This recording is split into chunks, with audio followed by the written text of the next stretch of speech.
जय हिंद दोस्तों। देखिए आप लोगों का दोस्तों बहुत ज़्यादा कमेंट आ रहा था कि सर रेलवे आरपीएफ और एएलपी का सिलेक्शन के प्रोसेस पर वीडियो बनाइए कि इसका सिलेक्शन आखिर कैसे होता है, किस किस स्टेप से होकर के गुजरना होता है, क्योंकि दोस्तों बहुत जल्द इसका वैकेंसी आप लोगों को देखने को मिलेगा। ठीक है, इसलिए बोलते हैं दोस्तों चैनल को सब्सक्राइब कर लीजिए, कभी भी विज्ञापन जारी हो सकता है और वीडियो बना करके आपको हम बता देंगे। इसलिए बोलते हैं चैनल को सब्सक्राइब कीजिए, घंटी को ऑल पे प्रेस करके रखिए, तभी आपके पास मेरे वीडियो का नोटिफिकेशन जाएगा। ठीक है, तो देखिए दोस्तों इस वीडियो में आपको हम क्वालिफिकेशन से लेकर के अप्लाई डेट वगैरह सारा A to Z बताएंगे, तो वीडियो पर अंत तक बने रहिएगा। ध्यान दीजिए, यहाँ पर जैसा कि आपको दिख रहा है हम दो वैकेंसी पर बात करेंगे, आरपीएफ और एएलपी और टेक्नीशियन। ठीक है, कब तक आएगा।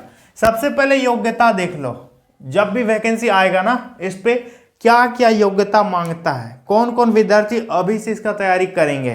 ध्यान से देखिए, सबसे पहले 10वीं पास यदि आप हैं तो आप तैयार रहो, 12th पास हो तो तैयार रहो, यदि आपने डिग्री कर रखा है ग्रेजुएशन फिर भी तैयार रहिए, आपके पास आईटीआई सर्टिफिकेट है तैयार रहिए, आपने डिप्लोमा जैसे कि आपने इंजीनियरिंग किया है, बीटेक किया है, पॉलिटेक्निक किया है या कोई भी टेक्निकल डिग्री कोर्स कर रखा है तो आप तैयार रहिए। कहने का मतलब सभी विद्यार्थियों के लिए बहुत बड़ी गुड अपडेट निकल के आ रही है। देखिए इस पे दोस्तों हम लोग मेनली आपको शुरू में ही बताइए कि दो वैकेंसी पर हम लोग चर्चा करेंगे। ठीक है, आरपीएफ और एएलपी टेक्नीशियन। तो सबसे पहले आरपीएफ कांस्टेबल की बात करेंगे, इस पे क्या योग्यता मांगेगा, तो इस पे आपका सिंपल सा 10th पास होना चाहिए। ठीक है, कांस्टेबल के लिए। ठीक है दोस्तों, आरपीएफ सब इंस्पेक्टर की बात करेंगे, इस पे आपका ग्रेजुएशन होना चाहिए। और हाँ, परसेंटेज वगैरह का कोई भी दिक्कत नहीं रहता, इशू नहीं रहता, कितनों भी मार्क्स है अप्लाई कर दीजिए। ठीक है, सब इंस्पेक्टर में ग्रेजुएशन, मतलब रेलवे का जो पुलिस होता है उस पे कंधे पे डबल स्टार होता है ना, जो दरोगा होते हैं उसको बोलते हैं एसआई, सब इंस्पेक्टर, तो उसी का बात हम लोग कर रहे हैं, तो वो ग्रेजुएशन लेवल का वैकेंसी। इसके बाद एएलपी टेक्नीशियन, एएलपी और टेक्नीशियन की वैकेंसी दोस्तों ये टेक्निकल पोस्ट है। ये क्या है, टेक्निकल पोस्ट है, इसको बोलते हैं रेलवे का ड्राइवर। अब ड्राइवर सुनने में थोड़ा सा खराब लगता है तो आप एएलपी टेक्नीशियन ही बोलिए। ठीक है, assistant loco pilot, direct loco pilot का बहाली नहीं होता है। जैसे ही आप ज्वाइन कीजिएगा तो आप एएलपी बनोगे, जैसे 8 साल 10 साल आपका ज्वाइनिंग हो जाएगा ना तब आपको लोको पायलट बनाएगा, पैसेंजर गाड़ी चलाने देगा। जैसे ही ज्वाइन कीजिएगा मालगाड़ी चलाते रहिए। ठीक है, यही होता है एएलपी में शुरुआत में। ठीक है, बाद में पैसेंजर गाड़ी मिलता है क्योंकि लाखों आदमी का जिंदगी आपके हाथ पर रहेगा, तो बढ़िया से चलाने का एक्सपीरियंस होगा तभी आपको मेन लोको पायलट बनाएगा। ठीक है, देखिए एएलपी और टेक्नीशियन इस पे क्या क्या मांगेगा, ये दोस्तों 10th के साथ साथ आईटीआई वाले भरेंगे। ठीक है, 10वीं के साथ साथ जो जो आईटीआई किए होंगे वो भरेंगे, इसके साथ साथ जो ग्रेजुएशन में देखिए बीटेक इंजीनियरिंग किए होंगे वो भी अप्लाई करेंगे, और जो जो विद्यार्थी 12th में पीसीएम फिजिक्स केमिस्ट्री मैथ के साथ यदि आपने इंटर किया होगा तो भी अप्लाई करेंगे। ठीक है, ओवरऑल कहने का मतलब सब तरह के क्वालिफिकेशन वालों के लिए बम्पर पदों पर वैकेंसी निकल के आ रही है। ठीक है, अब सवाल उठता है कि कितना कितना सीट के लिए वैकेंसी निकलेगा, तो देखिए यहां पर लिख देते हैं। आरपीएफ कांस्टेबल का देख लीजिए, लगभग दोस्तों बहुत ज्यादा चर्चा में है कि 12,000 के आसपास आपका सीट निकल के आ रहा है। ठीक है, सब इंस्पेक्टर का बात करेंगे तो 3,000 इस पे सीट रहेगा।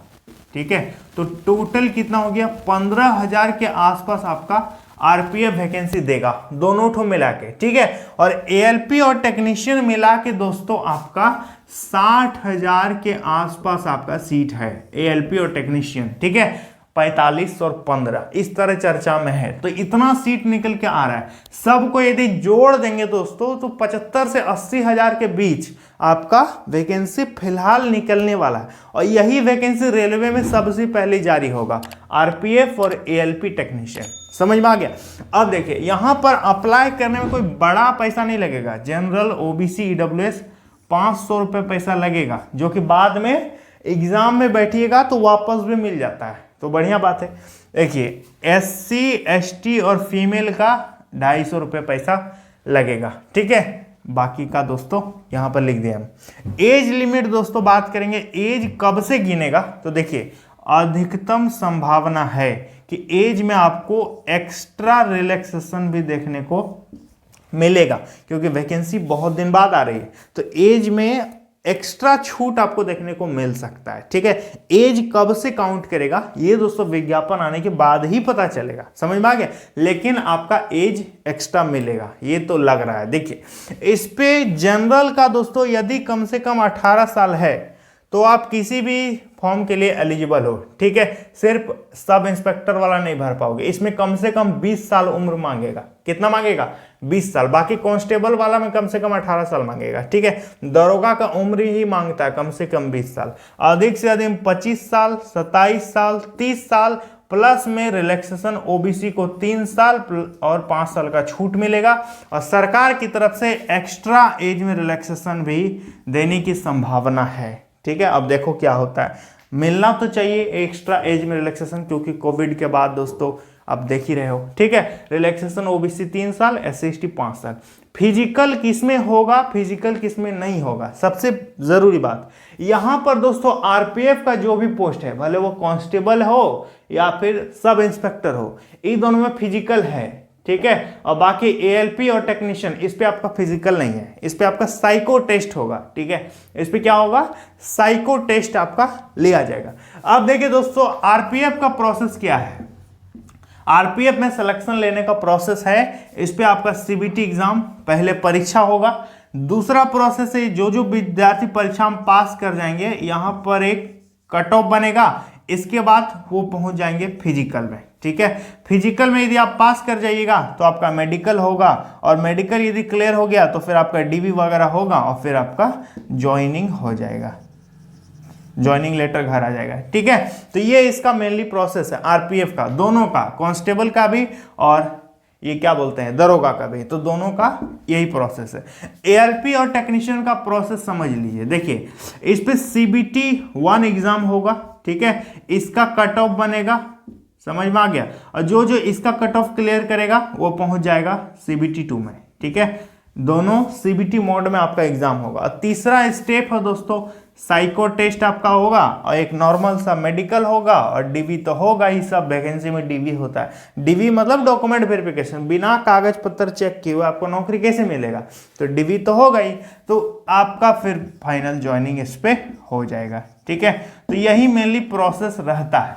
अब आप पूछोगे कि सर इसका फिजिकल में क्या क्या होता है। आरपीएफ का फिजिकल में हाइट कितना मांगेगा, चेस्ट कितना मांगेगा, रनिंग कितना, लॉन्ग जंप और हाई जंप, यही 5 चीज मेनली होता है। ठीक है, आरपीएफ का फिजिकल में। अभी हम सिलेबस और फिजिकल दोनों चीज को मोबाइल के स्क्रीन में आपको हम बताएंगे। ठीक है, तो चलिए फोन के स्क्रीन में चलते हैं।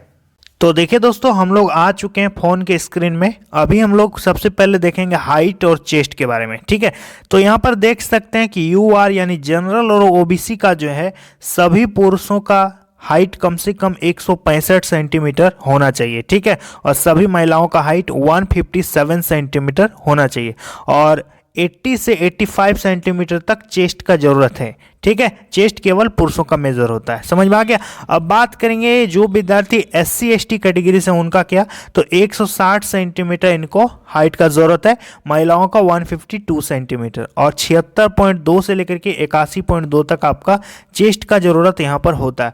अब देखिए हम लोग बात करेंगे रनिंग के बारे में। तो कांस्टेबल PET देख सकते हैं, सबसे पहले आरपीएफ कांस्टेबल का, तो यहाँ पर है मेल, नीचे है फीमेल, तो 1600 मीटर का रनिंग होगा सभी का। ठीक है, सभी पुरुषों का 5 मिनट 45 सेकेंड आपको टाइम मिलेगा 1600 मीटर दौड़ने में, और 800 मीटर का रनिंग दोस्तों यहाँ पर महिलाओं का होगा। ठीक है, और लॉन्ग जंप 14 फीट आपका होगा, और हाई जंप 4 फीट कूदना होगा पुरुषों को। और महिलाओं का देख सकते हैं दोस्तों, महिलाओं का 3 मिनट 40 सेकेंड आपको टाइम मिलेगा, 800 मीटर आपका रनिंग है। कितना है? 800 मीटर। ठीक है, और 9 फीट लॉन्ग जंप है, हाई जंप है आपका है 3 फीट। समझ में आ गया। ये दोस्तों हो गया कांस्टेबल का। अब एसआई वाला पोस्ट के लिए बात करेंगे, जो दरोगा वाला पद है उस पे क्या, तो देख सकते हैं यहाँ पर मेल का दोस्तों 6 मिनट 30 सेकेंड आपको टाइम मिलेगा 1600 मीटर दौड़ने में, और महिलाओं का दोस्तों यहाँ पर 4 मिनट का टाइम मिलेगा, इनका रनिंग होगा 800 मीटर। ठीक है, देखिए 12 फीट होगा पुरुषों का, और महिलाओं का होगा 9 फीट का लॉन्ग जंप होगा, और हाई जंप 3 फीट 9 इंच पुरुष का और 3 फीट कूदना पड़ेगा महिलाओं को। ठीक है, ये इसका हाई जंप। बात करेंगे आरपीएफ का जो सिलेबस है, एग्जाम पैटर्न, वो क्या यहाँ पर रहने वाला है, तो ध्यान दीजिएगा। देखिए सबसे पहले 120 क्वेश्चन रहेगा, 120 नंबर। ठीक है, 120 क्वेश्चन, 120 नंबर। पेपर जो आपका, इस पे रीजनिंग रहेगा, मैथ रहेगा, साइंस रहेगा, ठीक है, और जीके रहेगा। यहाँ पर देख सकते हैं कि टाइम ड्यूरेशन आपका 1.5 घंटा का इस पे टाइम मिलेगा, जिसको बोलते हैं 90 मिनट। इस पे 1/3 का नेगेटिव मार्किंग भी रहेगा। क्वेश्चन जो है 10th लेवल का आपसे पूछा जाएगा, 10th स्टैंडर्ड का, और यहाँ पर लैंग्वेज में रहेगा, मतलब रीजनल लैंग्वेज में भी आपका क्वेश्चन दिया रहेगा। अब देखिए यहाँ पर क्वेश्चन कहाँ कहाँ से आएगा। बेसिक अरिथमेटिक से 35 क्वेश्चन पूछेगा, 35 marks. General intelligence reasoning 35 question, 35 marks. इसके बाद दोस्तों जनरल अवेयरनेस, जिसको बोलते हैं GK current affairs, 50 question, 50 marks. 120 question हो गया, 120 मार्क्स का आपका यहाँ पर होगा दोस्तों। ठीक है, ये दोस्तों इसका है सिलेबस। चलिए अब देखते हैं कि एएलपी और टेक्नीशियन का क्या सिलेबस है। तो इसमें दोस्तों 75 क्वेश्चन आपका आएगा, जो कि एमसीक्यू रहेगा। ठीक है, टाइम मिलेगा आपका 60 मिनट। इस पर CBT2 भी है, 1/3 का नेगेटिव मार्किंग भी आपका इस पर रहेगा। क्वेश्चन कहाँ कहाँ से पूछेगा। मैथमेटिक्स 20 क्वेश्चन रहेगा, 20 नंबर। जनरल इंटेलिजेंस और रीजनिंग रहेगा 25 क्वेश्चन, 25 नंबर। जनरल साइंस रहेगा 20 क्वेश्चन, 20 नंबर। और जीके और करंट अफेयर्स मिला के रहेगा 10 क्वेश्चन, 10 नंबर। ठीक है, यहाँ पर दोस्तों आपका 75 क्वेश्चन, 75 नंबर, 60 मिनट का दोस्तों यहाँ पर टाइम, 60 मिनट का यहाँ पर टाइम रहेगा, और 1/3 का दोस्तों यहाँ पर माइनस मार्किंग रहेगा। तो ये है इसका दोस्तों एएलपी और टेक्नीशियन का सिलेबस। तो दोस्तों आप लोगों ने देखा, फोन के स्क्रीन में मैंने आपको बढ़िया से सब चीज बता दिया। अब आप बोलोगे कि सर इसका अप्लाई कब से होगा। तो देखिए दोस्तों, बहुत ज्यादा संभावना है, अभी हम संभावना ही सब बता रहे हैं। ठीक है, देखिए संभावना जताया जा रहा है दोस्तों कि दिसंबर या जनवरी तक में वैकेंसी जारी हो जाए। ठीक है, क्योंकि हर जगह से डेटा मांगा जा रहा है, ब्यौरा मांगा जा रहा है कि कहाँ कितना सीट है, कहाँ कितना सीट नहीं है, तो इसका डिटेल भेजिए। तो दिसंबर से जनवरी तक मान के चलिए कि वैकेंसी आ रहा है। ओवरऑल यदि कहें तो 24 में रेलवे में आपको नौकरी लेना है पक्का, और पक्का वैकेंसी आएगा ही आएगा। ठीक है, क्योंकि चुनाव भी है और सरकार को स्टूडेंट का बिना सपोर्ट के कैसे होगा, तो वैकेंसी तो कंफर्म आएगा। ठीक है, आप तैयारी कीजिए 100% और 24 में रेलवे में भर्ती होकर के दिखाइए। ठीक है, तो चलिए मिलता है अगले वीडियो में। जय हिंद।